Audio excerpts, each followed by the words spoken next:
नमस्कार, आप देख रहे हैं अपना उत्तराखंड। आपके साथ मैं हूं कंचन डोगरा। और आइए सबसे पहले आपको बताते हैं, वायरस के हमले के कारण पिछले 3 दिनों से उत्तराखंड सचिवालय से लेकर विभिन्न विभागों में ऑनलाइन कामकाज ठप पड़ा हुआ है। ये बड़ी जानकारी आपको दे रहे हैं क्योंकि ऑनलाइन का सारा कामकाज इस समय रुका हुआ है। ITDA के डेटा सेंटर से होस्ट होने वाली सभी 186 वेबसाइट्स जो हैं उनके एप्लीकेशंस बंद पड़े हुए हैं, जिनमें CM हेल्पलाइन पर दर्ज होने वाली शिकायतों के साथ ही सचिवालय में ई-फाइलिंग, टूरिज्म डिपार्टमेंट की साइट प्रभावित हो रखी हैं। ITDA निदेशक नितिका खंडेलवाल का कहना है कि बुधवार को वर्चुअल मशीनों की स्कैनिंग के दौरान ये वायरस डिटेक्ट हुआ था। इसके बाद एहतियातन पूरे सर्वर को ही डाउन कर दिया गया था। हालांकि ITDA का कहना है कि हर वेबसाइट की हर एप्लीकेशन को स्कैनिंग करते हुए हम आगे बढ़ रहे हैं। एक्सपर्ट्स की भी मदद ली जा रही है इस पर।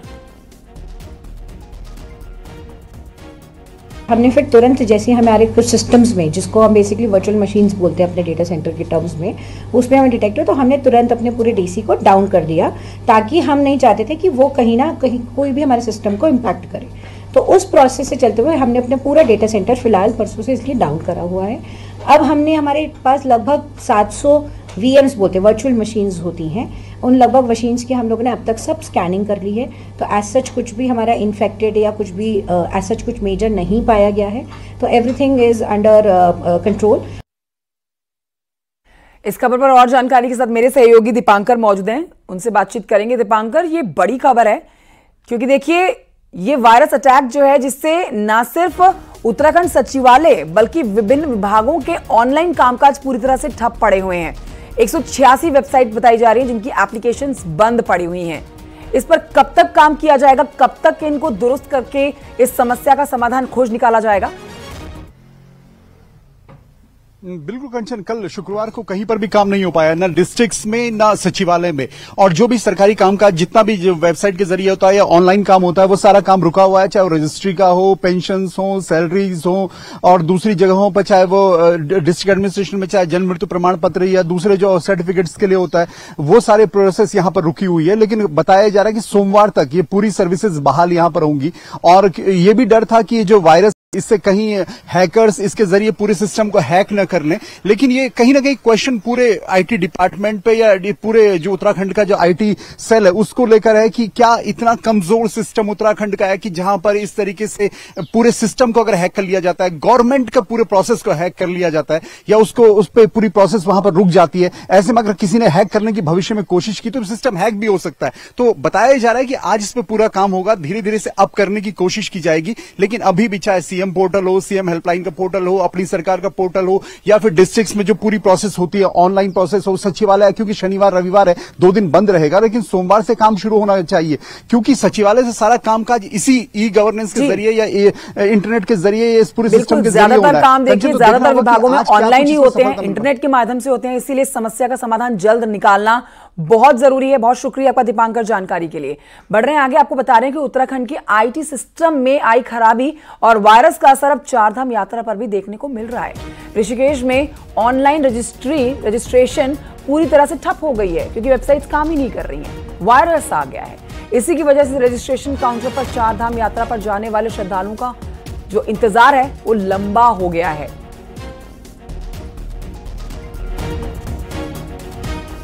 अभी देख रहे हो सब लाइन लगी हुई है, एक आदमी बैठा हुआ है, पूरे काउंटर नहीं चल रहे, जिससे असुविधा हो रही यात्रियों को और हमें भी असुविधा हो रही है क्योंकि उनके GNBN का गेस्ट हाउस बुक है और मैंने गाड़ी वहाँ लगानी है।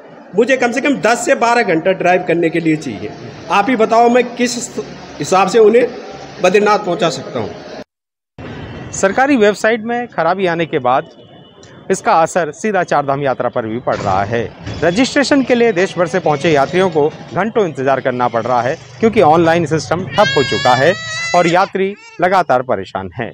ऋषिकेश से आशीष डोभाल, न्यूज़ 18। खबर चमोली से अगली, जहां पर चौखंबा ट्रैक पर फंसे 2 विदेशी ट्रैकरों की तलाश में आज फिर से सर्च ऑपरेशन चलाया जा रहा है। NDRF और SDRF की टीम ने मोर्चा संभाल रखा है। लगातार सर्च ऑपरेशन किया जा रहा है। कल आपने देखा दोनों ट्रैकर्स के लिए अभियान शुरू किया गया था, लेकिन हाथ कुछ लगा नहीं, लोकेशन तक भी नहीं मिल पाई। दोनों को ढूंढने का काम किया जा रहा है। वायुसेना के हेलीकॉप्टर ने भी उड़ान भरी थी, जिससे खाली हाथ लौटना पड़ा। आज फिर से तलाशी अभियान शुरू किया जा रहा है। आपको जानकारी दे देते हैं कि चौखंबा ट्रैक पर ये 2 विदेशी ट्रैकर्स फंस गए थे। अमेरिका की रहने वाली मिशेल और ब्रिटेन की रहने वाली जैन गुरुवार को चौखंबा पर्वत पर ट्रैक करते समय पर्वतारोही के ग्रुप से बिछड़ गई थी और इनके बैग भी खाई में मिले हैं, जिससे अब आगे का ये ट्रैकिंग का सफ़र पूरा नहीं कर पाई हैं, ये तो तय है। लेकिन ये दोनों हैं कहाँ, भी कहाँ फंसे हुए हैं, इसी की तलाशी के लिए, इसी तलाश को आगे बढ़ाते हुए आज भी दूसरे दिन एनडीआरएफ एसडीआरएफ का ऑपरेशन शुरू हो चुका है।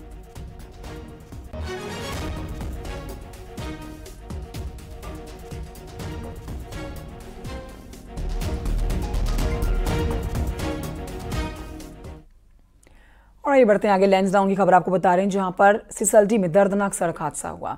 इस दर्दनाक सड़क हादसे में 3 लोगों की जान गई है, जबकि 9 लोग घायल हुए हैं। इलाज 9 लोगों का चल रहा है, अस्पताल में भर्ती हैं जो लोग घायल हुए हैं। बता देते हैं आपको, नौगांव के पास बारातियों से भरी हुई मैक्स गाड़ी जो है वो गहरी खाई में गिर गई। बारातियों से भरी मैक्स बसडा गाँव में बारात लेकर पहुंची थी और वहां से गुनियाल गाँव जा रही थी, तभी नौगांव के पास हादसे का शिकार हो जाती है। मैक्स ड्राइवर की लापरवाही बताई जा रही है, जिसकी वजह से हादसा हुआ है।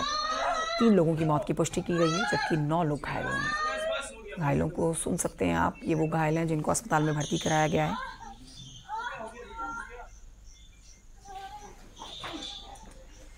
जयरीखाल विकासखंड में एक ग्राम नौगांव के सामने एक मैच की दुर्घटना हुई, जो शादी से वापस लौट रहे थे और उसमें स्थान पे वहीं पे 2 व्यक्तियों की मृत्यु हो चुकी है और बाकी लोगों को हमने बहुत जल्दी रेस्क्यू कर दिया था, बहुत जल्दी एम्बुलेंस भेज दी थी और बीएस हॉस्पिटल में उनको पहुंचा के उनका इलाज चल रहा है।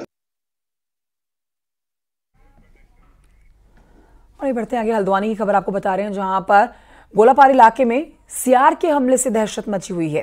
सियार ने कई लोगों पर अटैक कर दिया है। अब तक ग्रामीण इलाकों में फॉरेस्ट की टीम तैनात कर दी गई है ताकि जल्द से जल्द इस सियार को पकड़ा जा सके।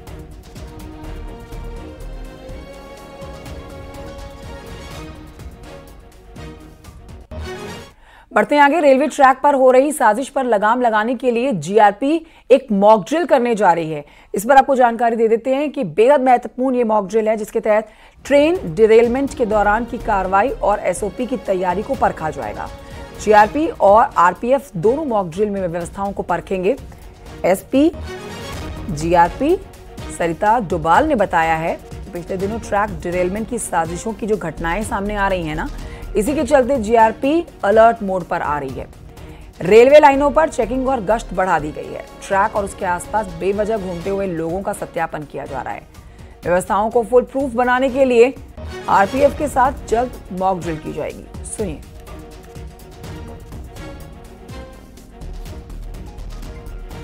हमारी जो जीआरपी है और आरपीएफ के समन्वय से हम लोग ट्रैक की चेकिंग लगातार कर रहे हैं। इसके साथ ही जो हमारी एसओपी है डिरेलमेंट को लेकर के, उसका भी हम लोग समय आने पर मॉक ड्रिल करेंगे और जो जिसका रोल है उसमें उसको उसके बारे में बताया जाएगा। देखिए, इसमें जो संदिग्ध है उनका भी हम लोग सत्यापन की कार्रवाई कर रहे हैं। पूर्व में जो इस तरीके की घटनाओं में प्रकाश में आए हैं उनका भी हम लोग सत्यापन कर रहे हैं। इसके अलावा ऐसे एरियाज़ जो कि इस लिहाज से सेंसिटिव हैं उसका भी हम आइडेंटिफिकेशन कर रहे हैं। चमोली से खबर, जहां पर डाक विभाग में डाक सेवकों की नियुक्ति में फर्जीवाड़ा सामने आया है। लेकिन ये घपला नया नहीं है। 2023 में भी ऐसे ही 36 लोग पकड़े गए थे, जिनके हाई स्कूल के डॉक्यूमेंट्स फर्जी मिले थे। रिपोर्ट देखिए।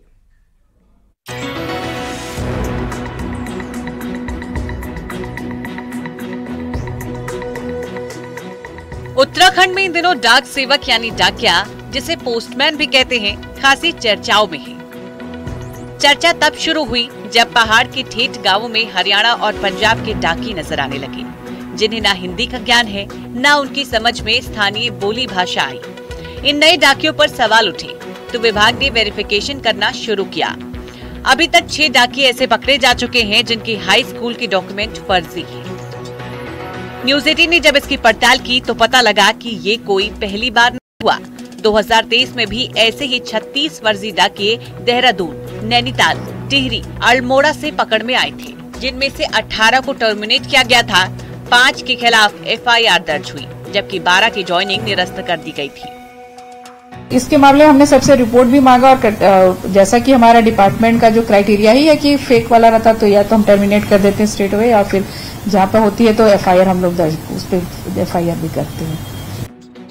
डाक विभाग के इस गड़बड़ झाले का गढ़वाल से सांसद अनिल बलूनी ने राज्यसभा सांसद एवं बीजेपी प्रदेश अध्यक्ष महेंद्र भट्ट ने भी संज्ञान लिया। दोनों ही नेताओं ने इस व्यवस्था में बदलाव के लिए केंद्र से बातचीत करने की बात कही। मेरा प्रयास रहेगा कि भारत सरकार से वार्ता करने के बाद और इसमें संशोधन किया जा सके, इस दिशा में मैं भारत सरकार के माननीय मंत्री से भेंट भी करूँगा और मैं मांग भी करूँगा कि उत्तराखंड जैसे छोटे राज्य में जहाँ पर कि हमारी अर्थव्यवस्था का आधार भी मनी ऑर्डर पद्धति है, डाक व्यवस्था है, इसलिए वहाँ पर स्थानीय लोगों को रोजगार मिले। डाक सेवकों की भर्तियों के लिए ऑल इंडिया स्तर पर ऑनलाइन रिक्रूटमेंट होता है। योग्यता सिर्फ हाई स्कूल पास है।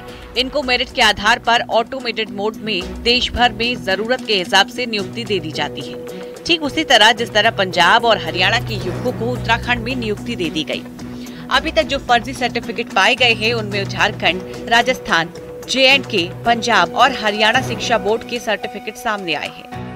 अब आशंका ये है कि फर्जीवाड़े का ये एक बड़ा गिरोह है जो सुनियोजित तरीके से फर्जी प्रमाण पत्र के जरिए सालों से डाक विभाग में नौकरियां दिलवा रहा है। देहरादून से न्यूज़ 18 के लिए सुनील नवप्रभात की रिपोर्ट।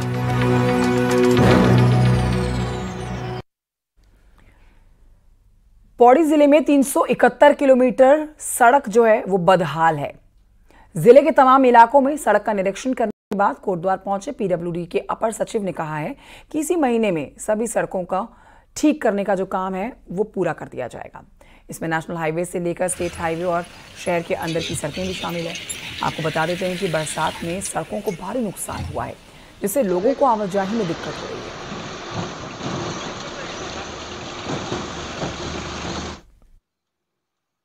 पौड़ी जनपद में लगभग 371 किलोमीटर की लंबाई में जो सड़क हैं हमारे, चाहे स्टेट हाईवे हो, अदर डिस्ट्रिक्ट रोड हो या नेशनल हाईवेज हो, तो उनमें काम होना है। तो उसको जो डेडलाइन हमें दिया गया है और हम लोगों ने जो समय सीमा इनका आप लोग के लिए निर्धारित की है, तो अक्टूबर तक किसी भी दशा में इसको पैचवर्क का काम हम लोग कर लेंगे।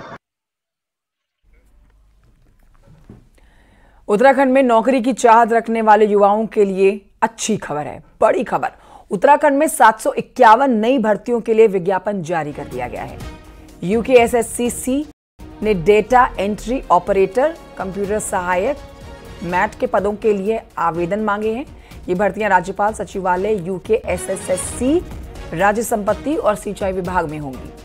इसके लिए 1 नवंबर को आवेदन करने की आखिरी तारीख रखी गई है, जबकि लिखित परीक्षा जो है वो 19 जनवरी को होगी।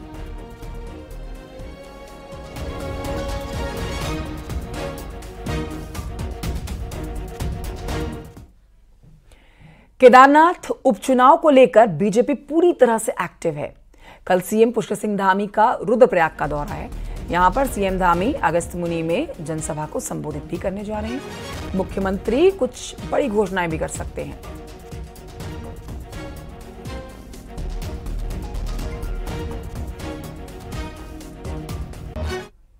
और आइए आपको बताते हैं ये देहरादून से आती खबर, जहां पर निकाय चुनाव में ओबीसी आरक्षण को लेकर प्रवर समिति की तीसरी बैठक आज फिर से होगी।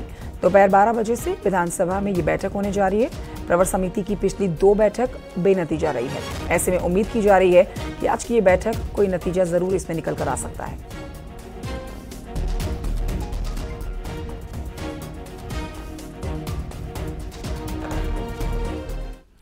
दूसरे चरण की चारधाम यात्रा को लेकर यात्रियों में जबरदस्त उत्साह बना हुआ है। यात्रा टर्मिनल पर यात्रियों की भारी भीड़ उमड़ी हुई है। स्काउट गाइड की नेशनल एडवेंचर प्रोग्राम के तहत अलग अलग स्टेट से आए 47 स्काउट गाइड का दल जो है केदारनाथ यात्रा पर निकला है, जो ट्रेनिंग के साथ साथ स्वच्छता का भी संदेश दे रहा है।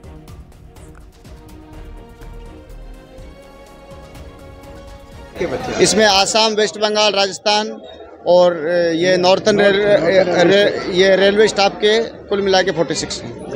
और केदारनाथ में क्या प्रोग्राम रहेगा? केदारनाथ का हमारा ट्रैकिंग का रहेगा।